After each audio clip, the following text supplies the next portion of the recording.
बिस्मिल्लाहिर्रहमानिर्रहीम। अस्सलाम वालेकुम डियर स्टूडेंट्स। इस वीडियो में हम MD CAT test preparation chapter cell biology lecture 2 में न्यूक्लियस का फ्लो चार्ट डिस्कस करेंगे। ये आपके सामने न्यूक्लियस है, तो इसका ये फ्लो चार्ट आपके सामने है। न्यूक्लियस के 2 पार्ट्स हैं नेक्स्ट, न्यूक्लियर मेम्ब्रेन और न्यूक्लियोप्लाज्म। यानी कि न्यूक्लियर की जो कवरिंग है ये इसकी मेम्ब्रेन होती है, और जिसको इनर पार्ट होता है न्यूक्लियस का, इसे न्यूक्लियोप्लाज्म कहते हैं। न्यूक्लियर मेम्ब्रेन के फिर आगे 2 पार्ट हैं, पोर्स और मेम्ब्रेन्स। ये जो आपको न्यूक्लियस के अंदर सुराख नज़र आ रहे हैं, ये सुराख ये न्यूक्लियर पोर्स हैं, और ये जो आपको कवरिंग नज़र आ रही है ये आउटर कवरिंग और ये इनर कवरिंग, ये दोनों मेम्ब्रेन्स हैं। न्यूक्लियस की डबल मेम्ब्रेन होती है, आउटर मेम्ब्रेन और इनर मेम्ब्रेन। पोर्स जो होते हैं न्यूक्लियस के, ये अनडिफरेंशिएटेड सेल्स के अंदर ज़्यादा होते हैं और डिफरेंशिएटेड सेल्स के अंदर पोर्स की तादाद कम होती है। अनडिफरेंशिएटेड सेल में पोर्स की तादाद ज़्यादा इस वजह से होती है क्योंकि जो पोर्स होते हैं ये साइटोप्लाज्म और न्यूक्लियोप्लाज्म के साथ लिंक्ड होते हैं, और इन पोर्स से मटेरियल का ट्रांसपोर्ट होता है, जिसकी वजह से प्रोटीन बनती है और सेल की ग्रोथ होती है। जबकि डिफरेंशिएटेड सेल में पोर्स की तादाद कम होती है क्योंकि ये स्पेशलाइज्ड सेल होते हैं, ये ग्रो कर चुके होते हैं। और जो अनडिफरेंशिएटेड सेल हैं, जो कि अनस्पेशलाइज्ड सेल हैं, मैंने बताया कि इनके अंदर पोर्स की तादाद ज़्यादा होती है, और वजह भी मैंने बयान कर दी है। अनडिफरेंशिएटेड सेल की एग्जांपल एग सेल है, और डिफरेंशिएटेड सेल की example RBCs red blood cells हैं। अगर हम मेम्ब्रेन की बात करें तो न्यूक्लियस की 2 मेम्ब्रेन होती हैं, डबल मेम्ब्रेन ऑर्गेनेली है ये, इनर मेम्ब्रेन और आउटर मेम्ब्रेन। जो इनर मेम्ब्रेन होती है ये न्यूक्लियोप्लाज्म की तरफ होती है,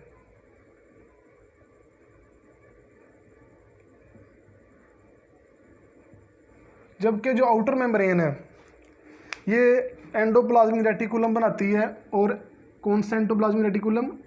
रफ एंडोप्लाज्मिक रेटिकुलम। अब हम बात करते हैं न्यूक्लियस में न्यूक्लियोप्लाज्म की।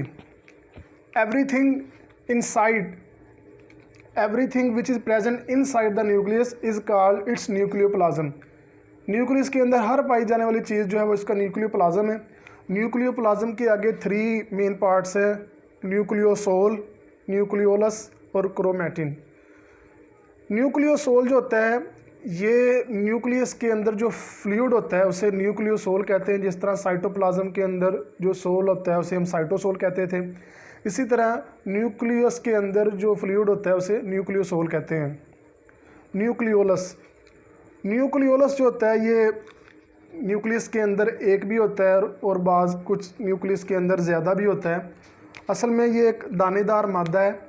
This is the most prominent part of the nucleus, और इसकी वैसे मेम्ब्रेन नहीं होती है, ये वैसे ही आपको समझाने के लिए यहाँ पर इसकी कवरिंग दिखाई है। ये नॉन मेम्ब्रेनस है।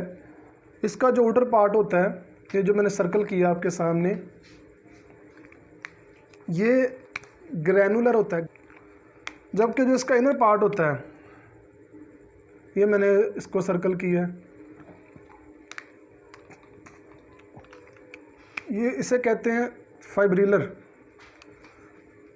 जो इसका ग्रैनुलर पार्ट है न्यूक्लियोलस का, जो आउटर पार्ट जो का ग्रैनुलर होता है, ये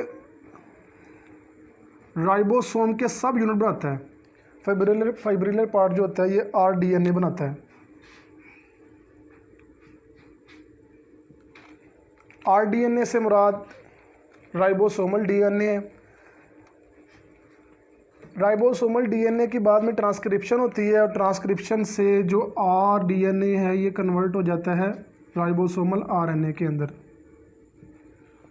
राइबोसोमल आरएनए और राइबोसोम के सब यूनिट्स मिलकर जो है वो राइबोसोम बनाते हैं। ये दोनों मिलकर फिर राइबोसोम बनाते हैं।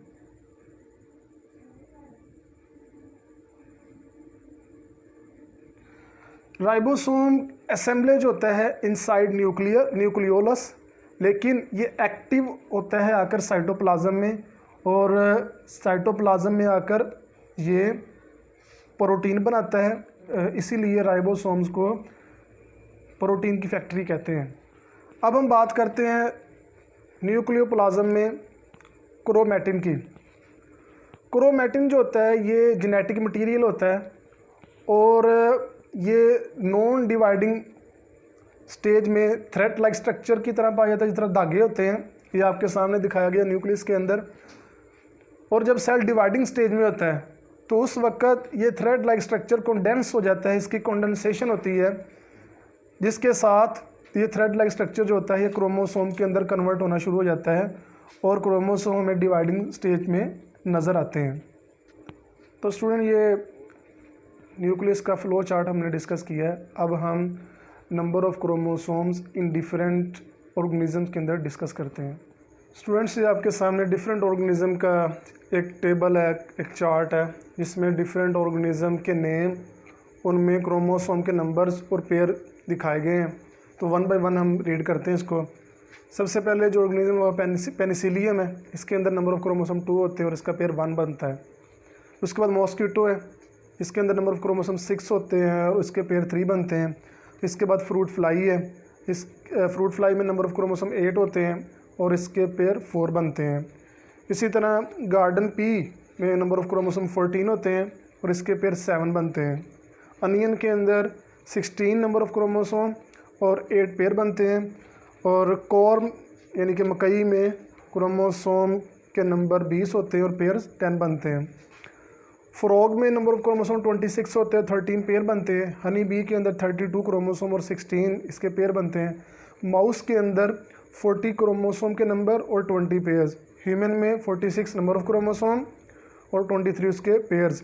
इसी तरह चिंपैंजी के अंदर 48 नंबर ऑफ क्रोमोसोम और 24 उसके पेयर। पोटैटो के अंदर भी 48 नंबर ऑफ क्रोमोसोम्स होते हैं और 24 उसके पेयर बनते हैं।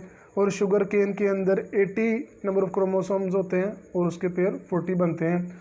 तो स्टूडेंट्स, इस वीडियो में हमने फ्लो चार्ट ऑफ न्यूक्लियस और number of chromosomes in different organisms discuss किए हैं।